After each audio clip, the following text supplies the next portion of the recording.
Donc nous allons ouvrir nos Bibles dans l'épître de Paul aux Colossiens.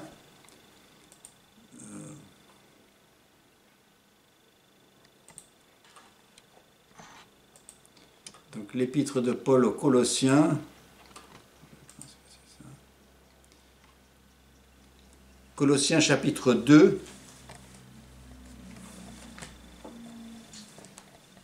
Et en fait, il y a 3 versets là que je vais lire. Donc Colossiens chapitre 2 et donc les versets 13 jusqu'à 15. Où il dit « Vous qui étiez morts par vos offenses et par l'incirconcision de votre chair, il vous a rendu là à la vie avec lui, en nous faisant grâce pour toutes nos offenses. Il a effacé l'acte dont les ordonnances nous condamnaient et qui subsistait contre nous. Il l'a éliminé en le clouant à la croix. Il a dépouillé les dominations, les autorités, il les a livrées publiquement en spectacle en triomphant d'elles par la croix. Et ce sont des passages, des versets qui, à premier abord, on est convaincu qu'il y a de belles choses, mais ça ne paraît pas tout de suite. Et nous allons voir ces passages, le Seigneur a de belles choses pour nous. En fait, j'ai intitulé notre étude ce matin, c'est le triomphe de la croix. Alors que d'un côté, on pourrait voir la croix comme un échec, hein, et ça s'annonçait de cette manière du point de vue humain. Mais finalement, c'est le triomphe de la croix. D'abord, n'oublions pas qui était Jésus, hein, celui qui est mort sur la croix. Il est plus que celui qui a vécu un supplice. Hein, je me rappelle une fois, c'était un frère maghrébin, qui par la suite il a compris et il est un frère dans le Seigneur. Mais il disait que la première fois, il se promenait dans une campagne et puis il a trouvé un crucifix et il voyait cet homme suspendu à une croix et il a dit, la première pensée, il dit, qu'est-ce qu'il a bien pu faire ce type-là pour subir cela. Et c'est vrai que c'est le premier abord, c'est la première chose, il dit, mais pourquoi, qu'est-ce qu'il a dû faire pour qu'on le traite de cette manière-là. Mais l'apôtre Paul ici, et si vous avez votre Bible ouverte là, eh bien, si on lit les versets 9, il va nous dire qui était celui qui était sur la croix. Verset 9 nous dit « Car en lui, parlant de Jésus, habite corporellement toute la plénitude de la divinité. Car en lui habite corporellement toute la plénitude de la vérité. » Tout ce qui était vrai de Dieu était présent en Jésus-Christ. Et même la gloire était enfermée là-dedans. Hein, elle est apparue sur le mont de la transfiguration, peut-être dans le jardin de Gethsémani quand ils l'ont arrêté, mais toute la plénitude de la divinité était présente. Mais corporellement, dans un corps humain. Et c'est ce corps humain qui a été cloué sur une croix. Et l'apôtre Paul, il définit qui sont les personnes à qui il s'adresse là. Et on le voit au verset 12, il nous dit, il parle de ceux qui, ayant été ensevelis avec lui par le baptême, vous êtes aussi ressuscités en lui et avec lui par la foi en la puissance de Dieu qui l'a ressuscité des morts. Donc il est en train il dit, ces paroles sont pour ceux qui se sont unis à lui dans sa mort, hein, en indiquant, en passant par les eaux du baptême, hein, l'immersion totale, et puis qui sont unis à lui dans sa résurrection, hein, pour vivre une vie nouvelle. Et donc il ne s'adresse pas seulement à ceux qui porte des noms chrétiens, mais il s'adresse à ceux qui réellement, hein, et ce n'est pas le rituel qui fait la différence, c'est le fait d'être réellement unis. Hein. Normalement, ceux qui se font baptiser par immersion, eh bien déjà dans leur cœur, ils se sont unis à Christ dans sa mort et dans sa résurrection. Et puis quand ils passent par les eaux du baptême, en fait, ils ne font que rendre témoignage de ce qui s'est déjà passé dans leur cœur. Donc on s'adresse à ces personnes-là, celles qui ont reçu Jésus-Christ dans leur cœur et qui ont dit, moi, je sais que le secret de mon salut, c'est la croix et c'est la tombe. Donc je m'unis à toi, mourir avec toi, et puis ensuite je ressuscite avec toi, afin que ta mort soit ma mort et ta résurrection soit ma résurrection. Hein, donc c'est à ces personnes-là qu'il s'adresse, et c'est à ces personnes-là qu'il va dire trois choses qui ont été accomplies à la croix, hein, qui sont l'œuvre de Dieu. Et justement, ces trois choses sont dans ces trois versets que nous avons lus, les versets 13, 14 et 15. Dans le verset 13, il nous dit qu'il nous fait grâce de toutes nos offenses. Hein, ça, c'est la première chose. Il nous fait grâce de toutes nos offenses. On va s'arrêter là-dessus un moment. Deuxième chose, il dit, il a effacé l'acte qui subsistait contre nous. Et c'est merveilleux qu'il parle au passé. Hein, donc, ce n'est plus vrai.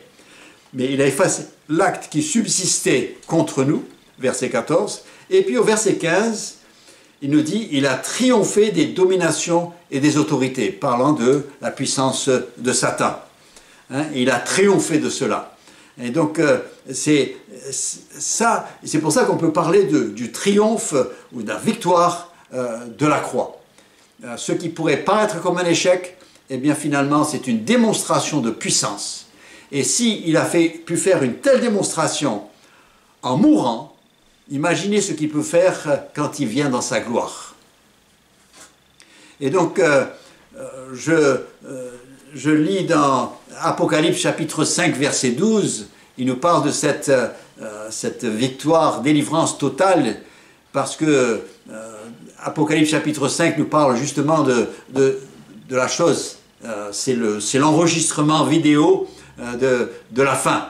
Et il nous dit, l'agneau qui a été immolé est digne de recevoir la puissance, la richesse, la sagesse, la force, l'honneur, la gloire et la louange. Et des choses pareilles ne peuvent être attribuées qu'à Dieu. Hein, mais, pas de problème, ça peut être attribué à Jésus. Pourquoi? Parce que, comme nous l'avons lu, car en lui habite corporellement toute la plénitude de la divinité. Il est Dieu. Hein? Donc, il peut recevoir la même gloire que Dieu. Et c'est pour ça que lorsque nous prions, eh bien, nous adressons au Père, mais nous pouvons aussi donner toute la gloire à Jésus-Christ, parce qu'il en est digne, il est Dieu. Hein? Donc, et surtout, il dit l'agneau qui a été immolé. Donc, justement, il fait référence à la croix, et c'est un grand sujet de gloire. Et donc, c'est important pour nous de voir cela. Et en cette semaine qu'on appelle semaine sainte, où le plus souvent on met en valeur la souffrance de Christ, j'aimerais ce matin bien, mettre en valeur la victoire de Christ en mourant sur la croix. Donc je reprends au verset 13 donc, hein, où Dieu fait grâce de toutes nos offenses.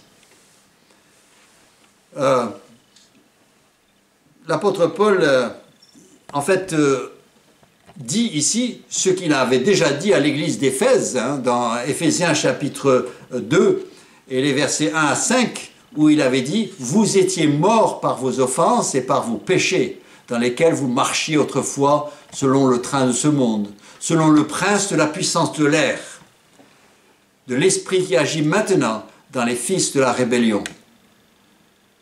Nous tous aussi, nous étions de leur nombre, et nous vivions autrefois selon les convoitises de notre chair, accomplissant les volontés de la chair et de nos pensées. Et nous étions, par nature, des enfants de colère comme les autres. Mais Dieu, La croix est en fait le mais Dieu. Hein, ce qui se passe à la croix, c'est là où Dieu intervient. Moi, je menais une certaine vie. J'étais plus mené que mené. Hein, j'étais entraîné. Je suivais ce que faisaient les autres le plus souvent. Mais grâce à la croix, eh bien, c'est ainsi que Dieu intervient, s'impose et il nous offre un moyen de nous arrêter et de changer d'orientation. Je vais prendre quelques minutes là parce que on dit mais comment est-ce qu'on était mort et puis finalement on est vivant, hein, on se regarde les uns les autres et puis on dit mais après tout comment est-ce qu'on était mort? Eh bien la réalité, il faut comprendre le langage de la Bible. Il dit que nous étions morts mais c'est dans l'esprit de l'homme. Hein. L'homme est composé de l'esprit, l'âme et le corps. L'esprit et l'âme sont les parties invisibles et le corps, eh bien, c'est l'enveloppe hein, qui contient l'âme et l'esprit et qui permet à l'âme et l'esprit de s'exprimer et d'avoir contact avec le monde extérieur ou de recevoir du monde extérieur aussi. Et donc, mais il nous dit, en fait, nous étions l'homme naturel, eh bien, spirituellement, il est mort. Son esprit est mort, inactif. Et il ne peut pas s'adresser à Dieu, il ne peut pas recevoir de Dieu dans son état. Et en fait, l'homme naturel, eh bien, il ne vit qu'avec son âme et son corps.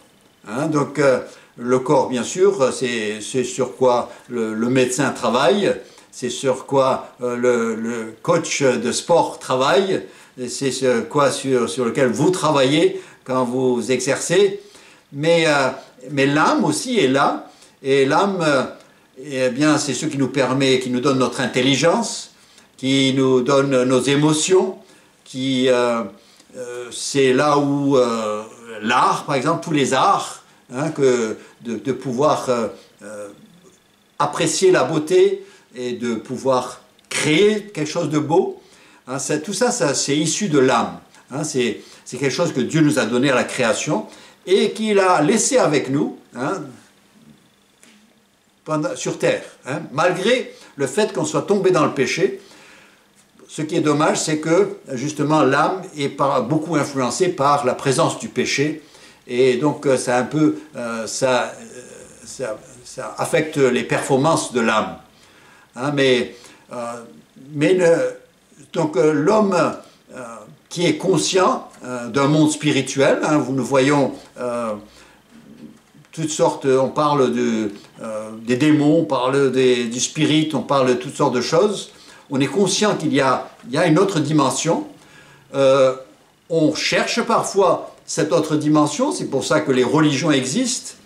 Elles sont peut-être inventées par les hommes, mais ce que ça veut dire, c'est que l'homme ressent un besoin et qu'il cherche à s'élever vers Dieu. Il sent qu'il y a une frustration, qu'il y a une porte fermée. Dans un sens, j'aime dire que l'esprit, eh bien, c'est la fenêtre de l'âme qui est tournée vers Dieu. Et pour l'homme naturel, eh bien, cette fenêtre, eh bien, elle est noircie. Il n'y a pas de lumière qui pénètre et il ne voit pas. Et il n'a pas accès au ciel, il n'a pas accès à Dieu. Et il ne peut pas échanger avec Dieu. Et même s'il essaye de l'intérieur de son être, ça s'arrête justement là, parce qu'il est spirituellement mort. Hein? Mais il peut être conscient de sa nature, mais il ne peut pas, l'homme spirituellement mort peut aspirer à connaître peut-être, mais il ne peut pas atteindre Dieu tout seul. Il ne peut pas connaître Dieu, c'est Dieu qui doit se révéler à nous. Hein. C'est pour ça que nous dépendons tellement de la Bible, parce qu'on a besoin, on peut connaître certaines choses concernant Dieu en observant sa création, mais c'est limité. Hein. Donc, je ne peux pas prétendre connaître M. Renault en conduisant une Clio. Hein. Il faut connaître la personne. Et donc, et pour connaître, eh bien, la personne a besoin d'entendre la parole de Dieu et puis le Saint-Esprit qui accompagne cette parole, hein, qui agit dans le cœur, et comme nous dit l'apôtre Jean, eh bien, qui convainc de péché, de justice et de jugement. Hein, donc l'Esprit de Dieu, en entendant la parole de Dieu, l'Esprit de Dieu se sert de cette parole, et puis il éveille chez nous ce désir de nous tourner vers Dieu. Et donc, la proclamation de l'Évangile, eh bien, ce qu'elle fait, c'est qu'elle informe l'homme naturel de l'amour de Dieu. Elle lui donne cette information et lui dit qu'il y a un salut en Jésus-Christ, mais qu'il doit le recevoir, qu'il doit le demander. Dieu veut l'offrir, mais c'est à nous de le recevoir. Et c'est par la foi qu'il le reçoit. Pourquoi? Parce que, justement, il ne voit pas ce qui est promis. Hein, le salut, eh bien, il ne le voit pas. Hein, c'est quelque chose que nous croyons. Hein, nous le verrons par la suite. Hein, je dirais autrement, je dis, Dieu prend la main de celui qui la lui tend. Hein, donc, si je tends la main vers Dieu, il va la prendre, il va m'extraire, il va m'approcher, hein, il va nous approcher de lui. Et c'est par la foi que je le reçois. Hein, une fois que nous sommes entre les mains de Dieu, hein, une fois que nous sommes dans sa présence, eh bien nous découvrons en fait qu'il nous avait prévu et que notre nom a été déjà inscrit chez lui. Hein, c'est extraordinaire. On entend le message de l'Évangile et finalement on comprend le principe qu'il faut venir à Jésus qui est mort sur la croix pour nos péchés, son sang nous purifie, Dieu nous reçoit, et puis au moment où nous recevons Jésus-Christ, c'est comme si cette fenêtre de l'âme, et bien tout d'un coup, le rideau est tiré, la lumière pénètre, et nous sommes en communion avec Dieu, et alors je commence à échanger avec lui, je commence à lire ma Bible, et puis je vois que finalement, il m'attendait, il savait que j'arrivais, hein, parce que nous croyons en cette préscience de Dieu, hein, il sait tout, et il sait ce qui va arriver, et dans un sens, il nous attendait, il savait que nous tournerions vers lui, et donc il a un plan préparé pour notre vie. Alors comment est-ce que Dieu rend-il la vie à des spirituellement morts que nous étions? C'est ça, il nous a dit, Dieu fait grâce de nos offenses et il rend la vie, il nous rend la vie. Comment est-ce qu'il le fait? Eh bien, c'est en nous faisant grâce de toutes nos offenses. Hein, parce que c'est là le problème. Le salaire du péché, c'est la mort. Nos offenses nous ont donné la mort. Alors, pour que nous puissions avoir la vie, eh bien, il faut que nos péchés soient pardonnés. Donc, la première chose qu'il nous dit, Dieu fait grâce de nos offenses, c'est-à-dire, et vous remarquez qu'il fait grâce de nos offenses. Et il ne dit rien du fait qu'il tienne compte des bonnes œuvres que nous aurions faites. Hein, les religions, c'est toujours, c'est un peu basé sur, faisons valoir nos bonnes œuvres. Et puis là, il ne fait aucune référence aux bonnes œuvres que nous avions faites, mais il nous parle du fait qu'il nous fait grâce de nos offenses. Le problème, ce qui préoccupe Dieu, ce sont nos offenses. Et exactement, c'est ce qu'il disait aux Éphésiens, hein, à la suite du passage que nous avons lu. Il dit, car c'est par la grâce que vous êtes sauvés, par le moyen de la foi. C'est en faisant confiance à ce qu'il nous a dit. Cela ne vient pas de vous. Hein, donc il n'y a rien, vous ne produisez absolument rien là. C'est le don de Dieu. C'est le pardon des péchés, la vie éternelle, c'est un don de Dieu. C'est-à-dire que vous n'avez rien donné en échange. Hein. Vous n'avez rien donné pour le recevoir. C'est un don de Dieu. Et il ajoute, pour que ça soit clair pour nous, ce n'est point par les œuvres afin que personne ne se glorifie. Donc, voilà. Et nous ne devons pas essayer de faire valoir nos bonnes œuvres parce que ça ne compte pas. Il nous fait grâce de nos offenses. C'est ça notre problème. Et c'est de ça que nous avons besoin d'être libérés. Deuxièmement, il nous dit qu'il fait grâce de toutes nos offenses. Comme chaque péché est le résultat d'une désobéissance, contre les commandements de Dieu. C'est lui qui a été offensé. Hein? Donc il n'y a que lui qui peut nous pardonner. On ne peut pas aller demander le pardon de quelqu'un d'autre. C'est à la personne qui a été offensée qu'il faut demander le pardon. C'est à Dieu. Et c'est à que Dieu qui peut nous donner le pardon de nos péchés. Et il nous dit... il nous fait pardon, fait grâce de toutes nos offenses. Et si il nous pardonne toutes nos offenses, c'est qu'il le peut et c'est qu'il le veut. Hein, c'est ça qui est extraordinaire. Hein, au début, on pourrait hésiter et dire « Oui, mais bon, je ne suis pas en état, je voudrais mettre de l'ordre dans ma vie. » Il dit « Non, non, il veut, il est prêt à pardonner. Il est déjà disposé à pardonner nos offenses. » Et dans son esprit, c'est déjà une chose qui est déjà réglée.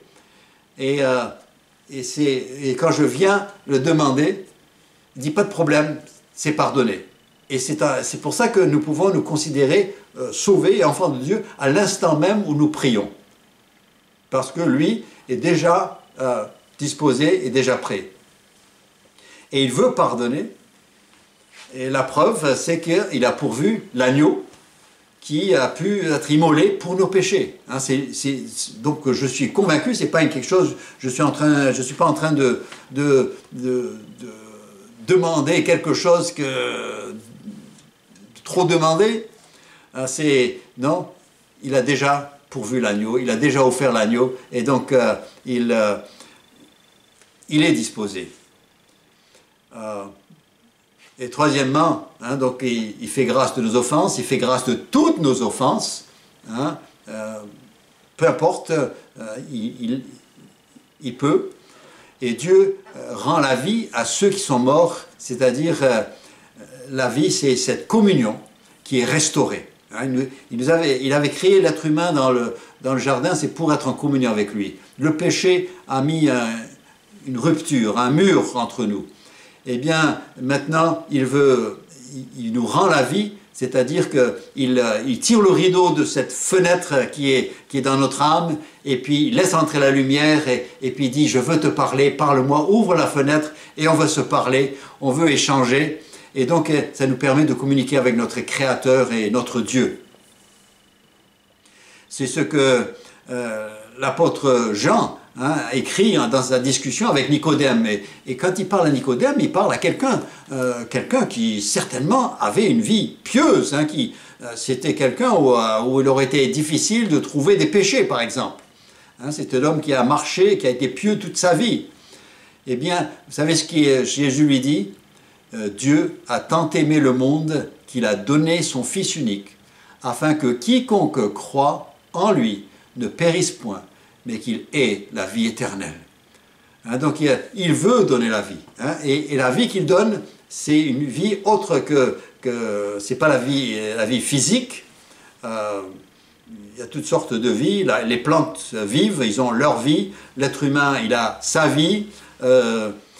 Et puis après, il y a la vie spirituelle, la vie éternelle. Hein, et il le donne à quiconque croit. Hein. C'est-à-dire que c'est disponible à n'importe qui, celui qui reçoit l'information et qui apprend qu'il faut s'adresser à Dieu pour recevoir la vie éternelle. Eh bien, dès que cette personne a cette information, elle se tourne vers Dieu et elle le demande du fond de son cœur et il va la lui donner.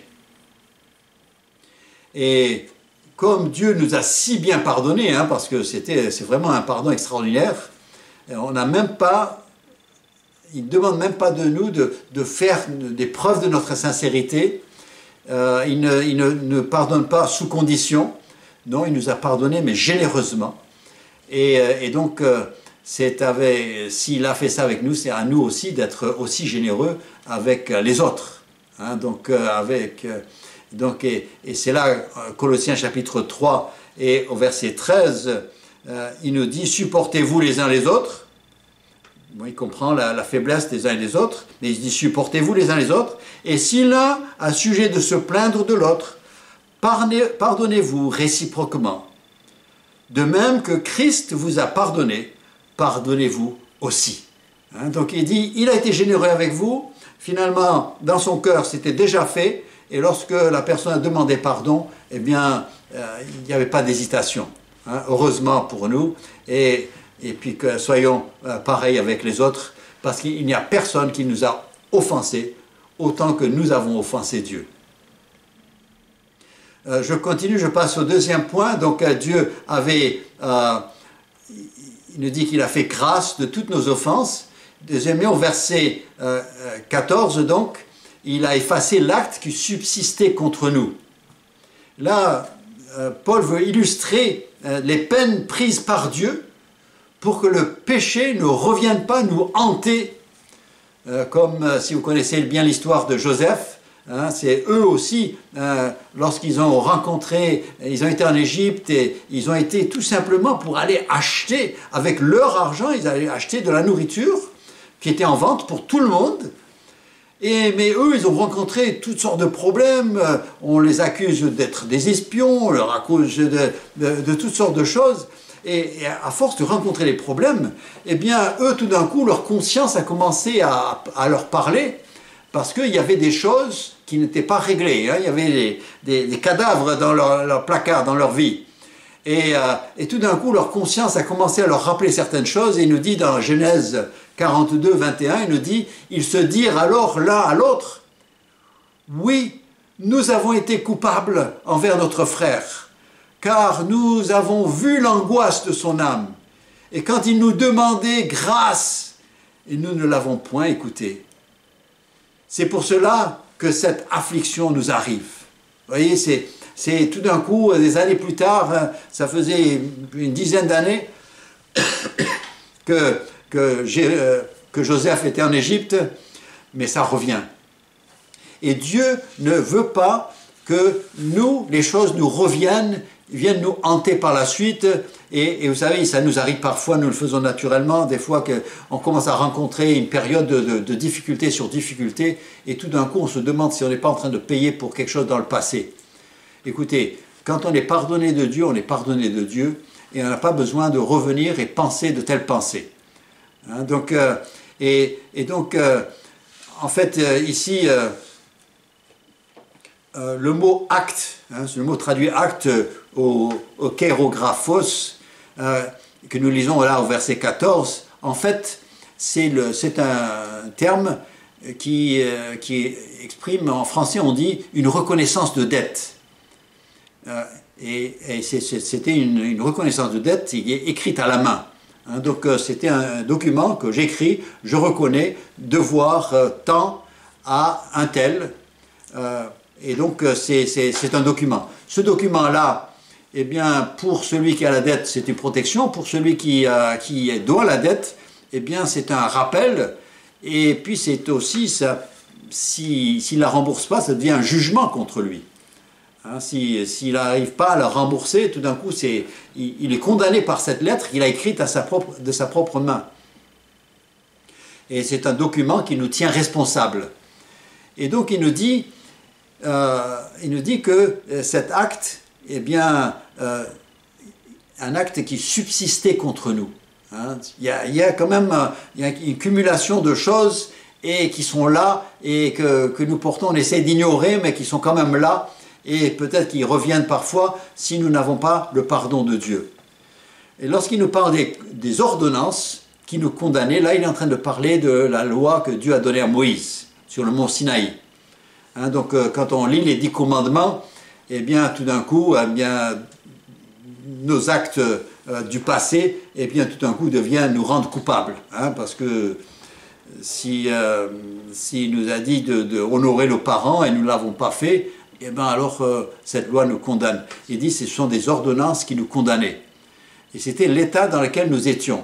Donc il y avait les ordonnances qui nous condamnaient, et il y avait aussi l'acte ou cette reconnaissance de dette qui était là et que nous avions dans nos mains. Il dit, mais ce qui est arrivé à la croix, eh bien c'est que là, le sang de Christ, eh bien, a expié le péché devant Dieu. Et il nous dit en plus, non seulement que ça a été expié devant Dieu, mais en plus, les écrits sur la reconnaissance de dette sont effacés.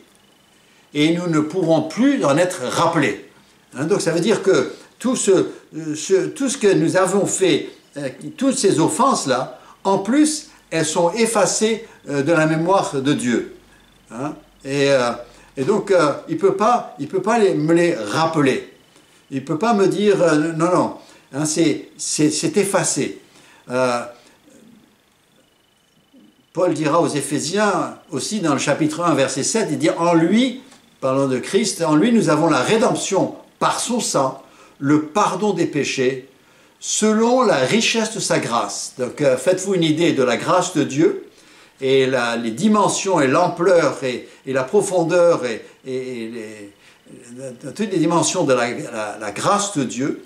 Et en plus il dit, c'est la richesse de la grâce de Dieu. Il dit, eh bien c'est proportionnellement à la richesse de la grâce de Dieu que nous avons le pardon des péchés. Et donc, finalement, eh bien, cette reconnaissance de dette que nous avions, sur laquelle étaient inscrites toutes nos fautes, eh bien, il a effacé par le sang de Christ, et la feuille blanche a été clouée sur la croix. Et si Dieu vient regarder à cette croix, eh bien, il ne voit rien sur la feuille. Et Satan aussi, quand il vient, eh ben, il n'y a rien sur cette feuille. Hein, nous sommes vraiment, il n'y a plus de traces. Hein, c'est vraiment, c'est encore mieux effacé que dans nos ordinateurs. Hein, parce que dans l'ordinateur, il reste toujours des traces. Mais pour Dieu, il ne reste plus de traces. Et le pardon de Dieu est tellement efficace, hein, ça a été démontré sur la croix, hein, quand Jésus a pardonné le brigand. Hein. Sans parler de la vie passée, rien que ce que le brigand a dit alors qu'il était sur la croix, et ce qu'il avait dit contre Jésus, eh bien, ça suffisait pour qu'il soit condamné, condamnable. Eh bien, il a demandé pardon, il a reconnu qui était Jésus, il dit « Souviens-toi de moi ». Et puis, et vous savez, avant la fin de la journée, eh bien, il était au paradis. Hein, il a cru à la promesse de Jésus. Ça, c'est l'efficacité de la croix. Hein, parce que Jésus était sur la croix, il a pu lui pardonner cela, il a pu lui dire, aujourd'hui, tu seras avec moi au paradis. Parce que aujourd'hui, je mourrai sur la croix. Et donc, c'est l'importance de cette croix. Et puis, troisièmement, eh bien, non seulement est-ce que toutes nos offenses ont été pardonnées, on a reçu grâce pour toutes nos offenses, non seulement est-ce que la liste qui portait nos offenses a été effacée, mais troisièmement, hein, et c'est notre grand ennemi, Satan, eh bien l'apôtre Paul attire notre attention sur cette victoire qui a été remportée à la croix et ce qu'elle a fait du pouvoir que Satan prétendait avoir sur nous. Hein. Vous savez, Satan, c'est comme un squatter qui prétend posséder sans pouvoir produire un titre de propriété. Eh bien, Satan, il prétend que nous sommes à lui, mais il n'a pas de titre de propriété. Et c'est pour cela qu'à n'importe quel moment, dès que l'enfant de Dieu, même s'il est dans son péché, même s'il se tourne vers Dieu et dit « Moi, je veux être libéré, pardonne-moi », eh bien, Satan, il ne peut pas s'opposer, on est enlevé, on est pris, on est enfant de Dieu tout de suite. Parce que Satan n'a pas de titre de propriété. Il s'est accaparé, là, il nous a squattés, mais il n'a pas de titre de propriété. Et donc, il nous suffit de nous adresser à Dieu, de dire « Dieu, je veux sortir de là, j'aime pas, je ne veux pas être sous cette situation ». Eh bien, il peut le faire, et Dieu peut nous prendre à tout moment, et il suffit que nous nous adressons à lui. Hein, j'espère que chacun de nous qui écoutons avons fait cela. Et ensuite, l'apôtre Paul, dans ce verset 15, il évoque quelque chose, une scène très parlante à l'époque. C'était les triomphus, c'est-à-dire c'est quand les Romains remportaient des victoires donc apportaient à l'Empire de nouveaux territoires. Eh bien, ils le faisaient en faisant défiler dans Rome eh bien, les prisonniers. Et c'était une manière de démontrer qu'il avait vraiment conquis ces territoires. Hein, par exemple, quand les Romains ont conquis la Gaule, et donc il y a eu un défilé à Rome en 46 avant Jésus-Christ, comme quoi ils avaient acquis la France, ou la Gaule, hein, la Gaule. Et donc, là, c'était un grand territoire, c'était une grande acquisition pour l'Empire, et donc il y a eu ce défilé devant à Rome. Hein, donc, dans ces défilés, eh bien, vous voyez, les prisonniers ils n'ont plus leurs armes, ils ne sont plus une menace. Hein, et Paul, donc, il emploie cette expression-là, et il nous dit, il a dépouillé les dominations et les autorités, et les a livrées publiquement en spectacle, en triomphant d'elles sur la croix. Donc Jésus est en train là il dit, à la croix, c'est comme si c'était un défilé romain, où il montre qu'il a remporté la victoire, et qu'il s'est acquis un peuple pour la cause, et puis ceux qui ont été vaincus, ben, ils n'ont plus de pouvoir, ils ont été dépouillés. Hein, et quand il parle des dominations, les autorités, eh bien les dominations, c'est Satan et ses démons. Hein, donc nous, en tant qu'enfants de Dieu, maintenant que nous sommes appartenants à Dieu, eh bien, souvenons-nous qu'ils ont été dépouillés. Oh, ça ne veut pas dire qu'il faut les ignorer. Satan va toujours essayer quand même de venir et nous parler, parce qu'il sait le pouvoir de la parole. Et il sait qu'avec la parole, si on en parle assez, et si la personne écoute assez longtemps, elle finit par croire ce qu'elle entend, même si c'est faux. Et donc il va nous parler, il va nous faire par toutes sortes de moyens. Peut-être il ne va pas le faire personnellement, il va le faire par des gens qui paraissent intelligents, des gens qui sont en position de pouvoir, autre chose. Et il va essayer de s'accaparer notre pensée. Il ne peut pas nous prendre, mais il peut. Et donc les enfants de Dieu qui n'écoutent plus la parole de Dieu, mais qui écoutent plus les pensées qui les entourent, eh bien finalement peuvent se retrouver sur le chemin, sur la bretelle qui quitte la route étroite. Et donc il faut rester vigilant, hein, parce que notre ennemi, il est rusé. Hein, donc, et une chose qu'il aime faire, c'est nous faire douter. Hein, parce que quand on doute, un chrétien qui doute, eh bien, il est neutralisé. Hein, donc, il aime bien avoir des chrétiens qui dorment, des chrétiens qui sont amorphes, qui sont neutralisés, qui sont tellement pris par le doute qu'ils ne peuvent jamais rien dire. Et donc, il aime ça. Mais sachons qu'à la croix, eh bien, Jésus a dépouillé les dominations et les autorités et les a livrées publiquement en spectacle, en triomphant d'elles sur cette croix. Et donc, il n'est pas étonnant que dans l'Apocalypse chapitre 12, versets 10 à 12, eh bien, je peux lire des choses comme cela. Il dit « Et j'entendis dans le ciel une voix forte qui disait « Maintenant le salut est arrivé, ainsi que la puissance, le règne de notre Dieu et l'autorité de son Christ. Car il a été précipité, l'accusateur de nos frères, celui qui les accusait devant notre Dieu jour et nuit.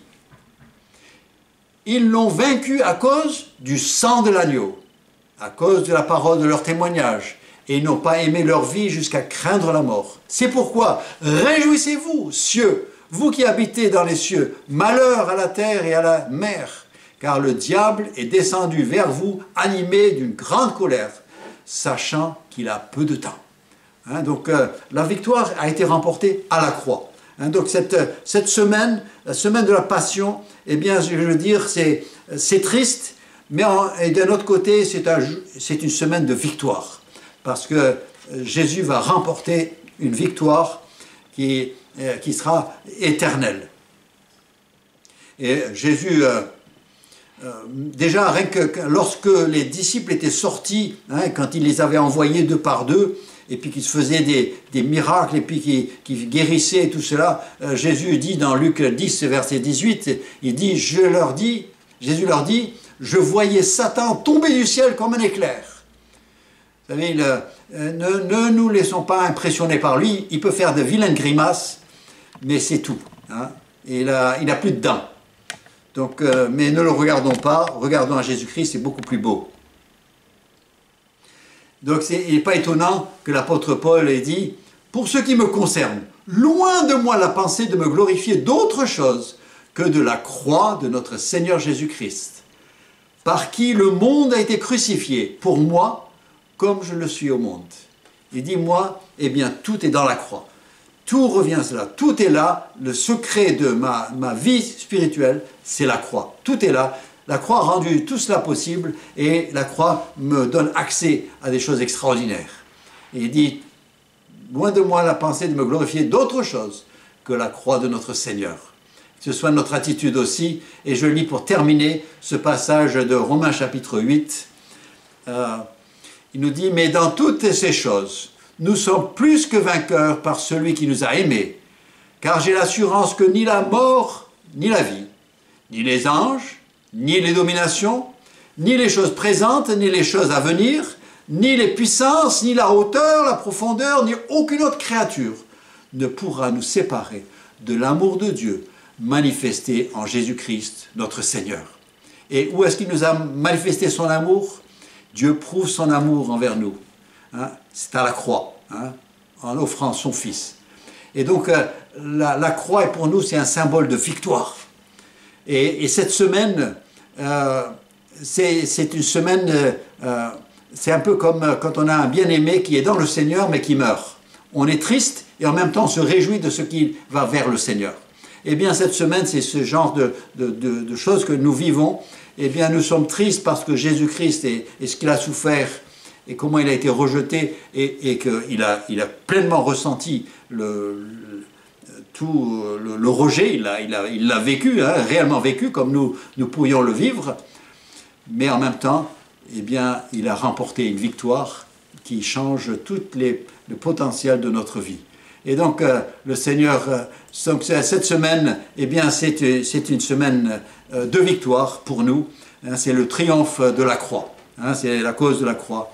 Et donc, nous voulons prier et remercier le Seigneur de ce qu'il a été jusqu'à la croix pour nous. Donc, Père Céleste, combien nous sommes reconnaissants de ce plan, ce merveilleux plan que tu as mis en place. Oui, c'était un peu par tentation, le diable a fait miroiter des choses et notre mère a mangé du fruit et notre père Adam a aussi participé à cette désobéissance. Mais Seigneur, tu ne nous as pas abandonnés. Et tu nous présentes et tu as envoyé Jésus-Christ qui est mort sur la croix et qui, tout en sachant qu'il serait rejeté, mais par ce rejet, eh bien finalement, a remporté une victoire extraordinaire qui nous permet à chacun d'entre nous, quel que soit notre état, de venir et de recevoir le pardon de toutes nos offenses, la joie de savoir que la reconnaissance de dette, eh bien, elle est effacée, il n'y a plus de traces, personne ne pourra montrer quelque chose sur cette liste avec le doigt, il n'y a plus de condamnation contre nous. Et puis, troisièmement, eh bien, notre grand ennemi, Satan et ses pouvoirs, eh bien, n'ont plus de pouvoir sur nous. Même si nous sommes là, il peut nous faire des grimaces, il peut nous jeter des dards, il peut faire toutes sortes de choses. Mais il ne peut plus prendre le pouvoir et nous accaparer. Nous appartenons à Jésus-Christ et nous avons été scellés par le Saint-Esprit pour marquer notre appartenance à Dieu. Et Père Céleste, nous voulons cette semaine, eh bien, en lisant les passages qui correspondent à cette passion, mais voir, oui, d'un côté, la souffrance que tu as endurée et en tant qu'homme, ce que tu as pu ressentir, mais aussi la victoire que tu as remportée en tant que Dieu, car en toi résidait la plénitude de la divinité. Père, des choses qui nous dépassent, mais que nous croyons, parce que c'est toi qui le dis. Garde-nous cette semaine, veille sur nous, et Seigneur, donne-nous d'aller de l'avant et de rester fidèles jusqu'au bout. À toi toute la gloire et l'honneur au siècle des siècles. Amen.